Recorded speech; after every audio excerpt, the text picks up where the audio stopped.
A gente encerrar esse resumão de todas essas agendas, dessas participações todas. É isso, como eu comentei, Ronaldo Caiado estará hoje na sabatina da Globo e com certeza amanhã a gente volta a trazer todos os detalhes da participação dele. Mas eu acho que é interessante de destacar, ô Lucas, que o Ronaldo Caiado lá no debate, o primeiro com os presidenciáveis, bastante esvaziado lá da Band no domingo, mas o Ronaldo Caiado foi o único dos 3 candidatos que foram e que já tinha participado, né, de debate presidencial. Teve ali aquela participação que ficou icônica nas redes sociais, de confronto direto dele com o presidente Lula, também lá na época candidato.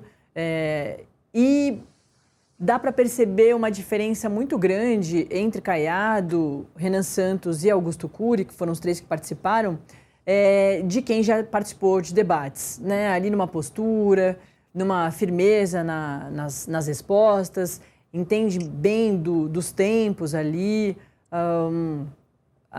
uma condução bem diferente. É claro que para o Renan Santos, aí também quero te ouvir um pouquinho mais sobre o Renan, para o Renan Santos é totalmente diferente. Ele é esse candidato outsider, ele não quer ser esse político tradicional que é o Ronaldo Caiado, e o Renan Santos esperava muito ser a única polêmica do debate de domingo. Ele não foi, né? Ele chega ali com as fraldas, com os nomes de Lula e Flávio, chega causando, mas logo depois o Augusto Cury supera tudo, né?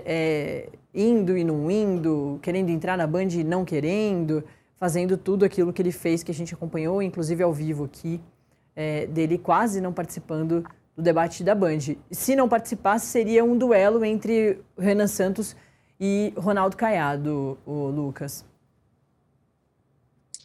É bem interessante mesmo a gente ver essas mudanças de posicionamento. Isso até classifica ali, dá pra gente classificar as campanhas como mais amadoras, menos amadoras. O Caiado, ele é um político testado de longa data, né? Ele já teve presença em debates presidenciais, mas já foi governador de Goiás também por vários mandatos, então já teve essa experiência muito forte. O Caiado, ele, como é nesse momento, né, o candidato da direita que está melhor colocado logo depois do Flávio, né, enfim, bem distante do Flávio, mas ainda é o segundo candidato da direita ali que poderia crescer, ele já entra nesse tom presidencial, né, de alguém que vai governar para todos os brasileiros, tendo aquele discurso mais tradicional da política que a gente já está mais acostumado, soube ali dosar muito bem as suas mensagens e isso fica claro pela sua experiência, né? Ele sabia muito bem o que ele gostaria de pontuar e conseguiu endereçar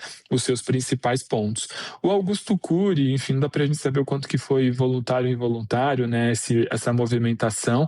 Ele movimentou muito no pré-debate, né? Com toda essa novela, como você mencionou, entre a sua ida ou não ao debate, mas quando a gente pensa do ponto de vista de discurso, quem tem um discurso com muito método para levar o tema para as redes sociais é o Renan Santos.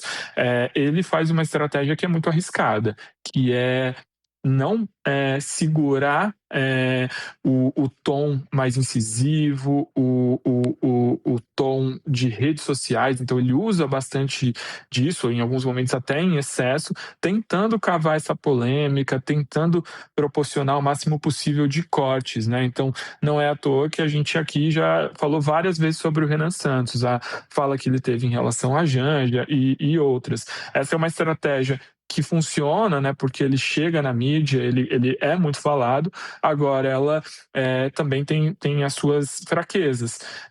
Ao tomar esse tom de deboche, de crítica e de pesar a mão quando ele tem algumas falas, ele pode criar esse cansaço junto ao eleitor moderado, ele pode criar o seu próprio teto de crescimento.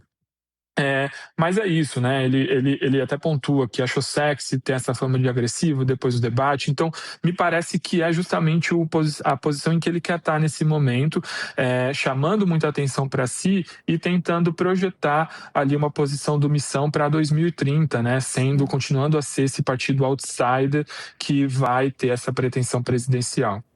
E talvez em 2028, Lucas, com a Prefeitura de São Paulo aí, os candidatos outsiders geralmente gostam dessas movimentações, né? Usam a plataforma da eleição para a presidência para muitas vezes conseguir depois um cargo menor, mas extremamente importante, já que seria uma prefeitura de São Paulo.